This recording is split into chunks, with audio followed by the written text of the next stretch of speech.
यो शोर्सेस gang तैयार हो जाओ क्योंकि आज जेजे के फिनाले ने पूरा सिस्टम हिला दिया है। हमें लगा था कि सुकना को हरा के किस्सा खत्म हो चुका है, पर गेगे सेंसी ने तो पूरी दुनिया की आत्मा का कच्चा चिट्ठा खोल दिया। जादूरी के सोल इंजीनियरिंग प्लान इंसानियत को बचा पाएगा या फिर एक कोई नया पाप की शुरुआत होगी। हम देखते हैं कि कैसे एक आखिरी रिचुअल ने पूरे फैंडम के होश उड़ा रखे हैं। जेजे के मॉड्यूलो चैप्टर 23 के लीक्स आ चुके हैं और हम उसी के बारे में आज बात करते हैं। इस लीक्स में मेनली हमें फोकस मारू और इतादोरी के कन्वर्सेशन के बीच किया गया। पहला पैनल दिखता है जिसमें इतादोरी मारू को समझाते हुए कहता है कि दुनिया भर के इंसान थोड़ी थोड़ी कर्स एनर्जी निकालते हैं, जिस वजह से जापान के बाहर जितनी भी रेड स्पीड्स पैदा होते हैं, पिछले 70 सालों से पूरी दुनिया की एनर्जी टोक्यो की तरफ फ्लो कर रही है। और इस पैनल में हमें ताजमहल का भी जिक्र किया गया है। इसमें इतादोरी का लॉजिक है कि कर्स एनर्जी एक मेटाबॉलिज्म की तरह है, अगर इसे पूरा मिटा दिया तो हम इंसान की फिजिकल बॉडी भी डैमेज होगी। लेकिन हमारे पास दो एक्सेप्शंस भी है, जिसमें है पहला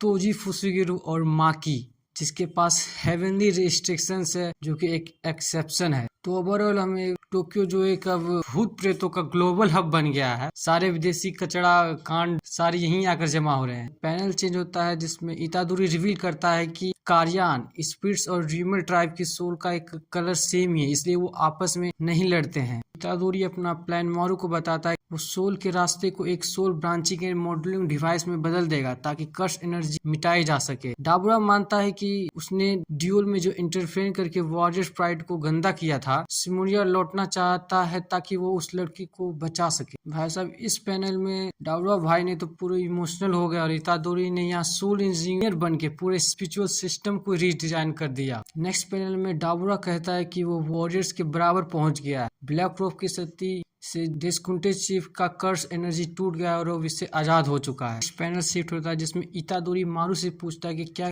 उसका काम हो गया है, क्योंकि अभी एक बहुत बड़ा काम अभी बाकी है। दोनों एक दूसरे को बाकी काम सौंप देते हैं और अलग हो जाते हैं। भाई साहब, ये फेयरवेल देख के कलेजा बाहर आ गया। दोनों एक दूसरे को ऐसे लुक दिए जा रहे हैं कि अब ये दुनिया तेरे भरोसे है। नेक्स्ट पैनल शिफ्ट होता है, इसमें मारू को लग रहा है कि ये बहुत बड़ा पाप है और उसका रिजॉल्व बहुत कम था। वो स्पिरिट से माफी मांगता है कि उन्हें शांति से आराम करने के लिए भी नहीं मिल पा रहा है। मारू को एहसास होता है कि वो अकेला नहीं है, सब चोसो और टेंगेन उसके साथ है। वो आंसू के साथ सबको शुक्रिया बोल रहा है। मारू अपनी पूरी जान लगाकर चिल्लाता है और वो शांति की दुआ के साथ रिचुअल की सेरेमनी स्टार्ट करता है और बोलता है कि मैं इसी शांति के साथ इस पूरे हारमोनी को पूरा करूंगा। भाई साहब, मारू की चिल्लाहट सुन के रोंगटे खड़े हो गए हैं। ये रिचुअल सिर्फ एक रिचुअल नहीं है, ये पूरी ह्यूमैनिटी के लिए एक नया सवेरा है। तो भाई लोग, इतादोरी ने सिस्टम बनाया, मारू ने उसे पूरा किया।